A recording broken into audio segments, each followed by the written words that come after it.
Aytavering o'zingiz ko'nglingizdagi gap bemalol.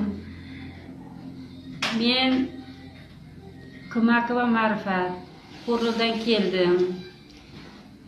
Shu yerga davolanishga keldim, Kuyoq bilan foyda topdim. Oradan 3 kun o'tib keldim. O'zimni shunaqa yengil his qildim. Xuddi onadan tug'ilganday bo'ldim.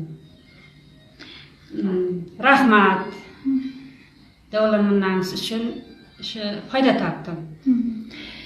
Qanday holatlar bezovta qilardi xolajon sizdan? Menda shu asosan shu o't, shu qichishlar bo'lardi. Shunaqa bezovtalar ko'p bo'lardi. Shularning hozir asorat umuman yo'q hisobida.